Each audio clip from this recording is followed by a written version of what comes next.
All right, ladies and gentlemen, we are on day 28. Whew, it's been crazy. I'm whole, perfect, strong, powerful, loving, harmonious, and happy. And you are whole, perfect, strong, powerful, loving, harmonious, and happy. Claim it. had to give Eric a little shout out there right there, but with his little claim it. But I got inspiration to, well, of course, I'm doing a challenge video every single day. So it's like, well, challenge video. I'm doing a challenge for 350 days. Come on, get it together, Rel. But I'm doing a video 350 days. And today I got inspiration for today's video when I was scrolling on my newer account where the algorithm is absolutely beautiful. Got two little inspirational little notes I want to drop with you today, leave you here with the day. And it's information overload, like 100%. I think to tap into your full divinity, you should just honestly stay off your phone when you're manifesting and doing things and you're really locking in and need to focus. Stay away from scrolling. And the second thing was masters recognize masters. There was a very, very heartwarming clip of, like, I think an Olympic athlete who won first place, an American athlete, and you hear her in the clip saying, and hopefully I have the proper context for this, but a moment, a cute moment where she was like, "Oh my gosh, that's so cute," and the other competitors she was with, kind of the camera panned to them, and they were doing her like finish pose or whatever, and literally I think someone in the comments said something about a Japanese proverb or something about how masters recognize masters. But I instantly unscrolled. I didn't even read that. I love the clip, saved it, and I was like, you know what, that's my next video for today, because there's a couple things that I want to expand upon when it comes to this whole masters recognize masters thing. And it made me think about awakened individuals, and it made me think about spirituality in general, and it made me just think about, I don't know, life in general. This is all life, right? And one thing that came to mind was how when people openly go in videos and display what it is to have a high self concept, some people jump instantly to being online professional psychologists, saying that this type of work or type of things is narcissism or even a form of spiritual narcissism. Here's the thing, I'm going to break that down immediately right now. It's not narcissism. To have a high self concept of yourself, again, while not putting down others, is not narcissism. You can go ahead and throw conceited on it or whatever you want to throw on it. But the thing is having a high self-concept of yourself, especially in manifesting things, is a must. And again, I want to jump back to that. If you are not putting down others, or you're doing it to manipulate others, or you're doing it to take energy from others, that's not narcissism. Narcissistic people and narcissism in general, ugh, tongue twister trying to say narcissism. Say narcissism 7 times. You remember back in the day when parents or teachers or old people, for me, it was always elders above me would always try to tell me to say a tongue twister 7 times if they mess up on a word. But what I've observed from people who may have had narcissistic tendencies is they require validation from outside of yourselves. All are outside of themselves, but outside of yourself. That's what a narcissistic tendency is. When it comes to having a high self concept or being in this like spiritual, I'm divinity, I'm God type of mindset, the phrase itself doesn't immediately mean I'm God among men, no, or above men. That's not what it means. It means that you've recognized your own divinity, and anything outside of that is somebody's perception of you. Like if I say I'm God in this video, and whatever rises up in you is your perception of how you feel about that statement based on other preconceived notions or pre programming that you've had in your life. I didn't get on video and tell you, yeah, I'm a God above you. In my own personal reality and my own belief is we're all connected by one divine consciousness. So you are also God watching this video. But if I say I'm God in that from my knowing of what it is for me and my experiences in life, and then you hear me say it and think, who does he think he is? That's just a reflection of how you believe, which tie all this back into my whole masters recognize masters concept for the video. The information overload thing is just a thing I've been dealing with since this challenge begun. I need to stay offline definitely during these times, because again, for my other channels I was chronically online because I was doing reaction videos and breakdown videos for people, so I was always consuming what the newest things were, the newest games, newest stuff. So that's just a thing for me. I've noticed that my like little psychic abilities and clairvoyance is way sharper when I'm not paying attention to a bunch of information, and just getting it from within. And also alignment and synchronicity appears faster when I'm just not paying attention to things.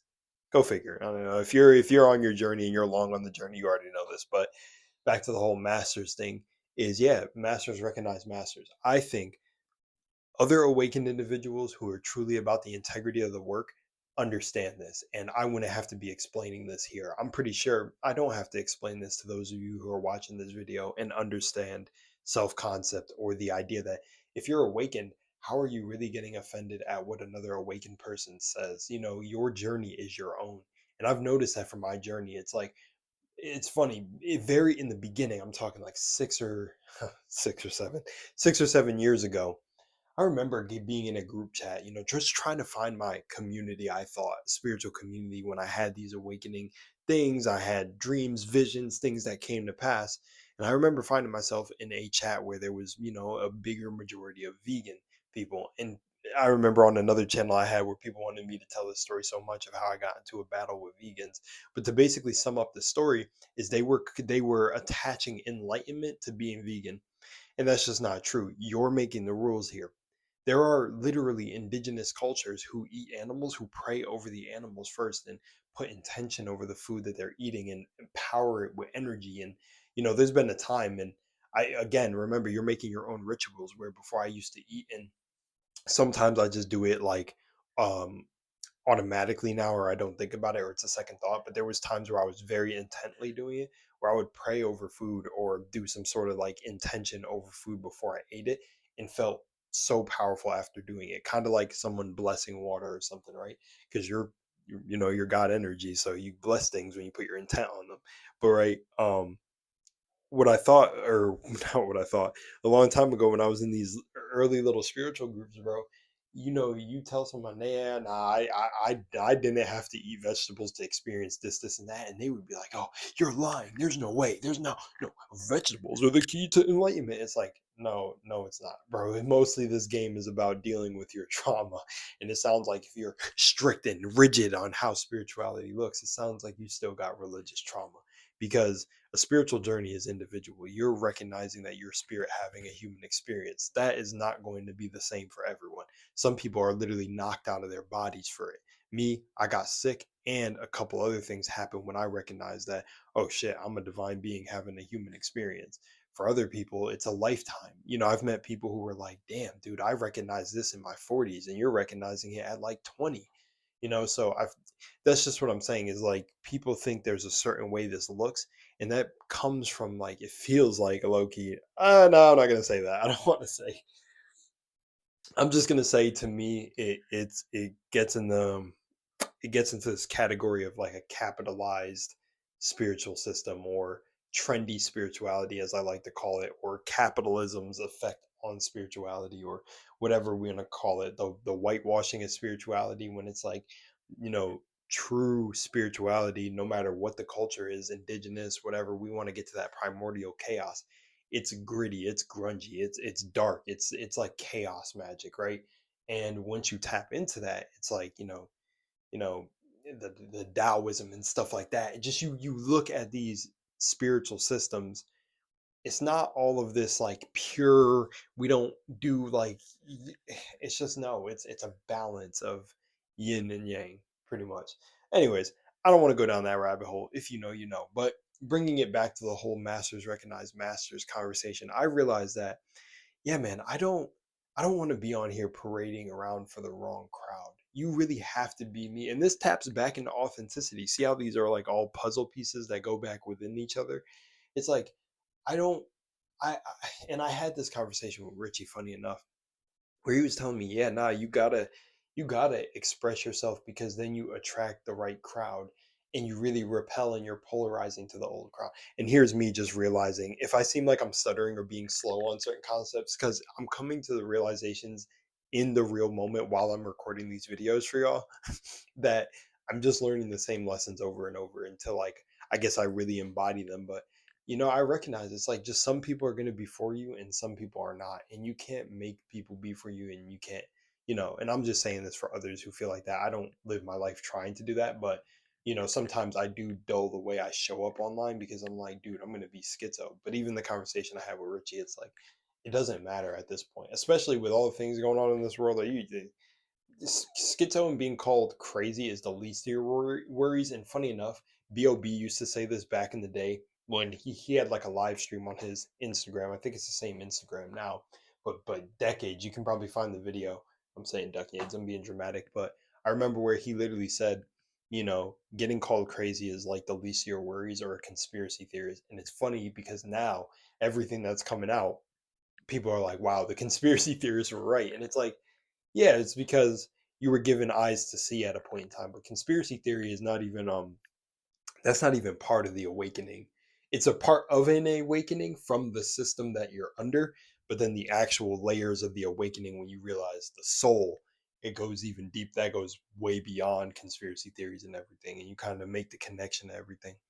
But anyways, back to what I'm mainly saying and coming back to the whole conjoined message of this video about masters recognizing masters is I'm just realizing, man, you have it's literally just vital to your journey and your story to just literally embody who you are and not put in on any spiritual lingo or things like that. Just be you and embody what you're about and it'll naturally work out. There's no way it can't. It's just going to play out how it's going to play out. And avoid, I say avoid, for if you're in the beginning of your journey, avoid any community that says there's certain rules or certain ways spirituality got to look, because then you find yourself getting put in a box, and then you find yourself realizing that no one in those groups can actually agree upon anything. They start feeling fake, not really real. There's no real growth. It's kind of everybody just intellectually flexing on each other, etc., etc., etc. So yeah, man, masters recognize masters. And that's it for today's video, day 28, I'm pretty sure. And we're locked in. And I felt really good about filming this. I feel really good today in general. But yeah, man, yeah. All right, love you all. I'm out. Peace.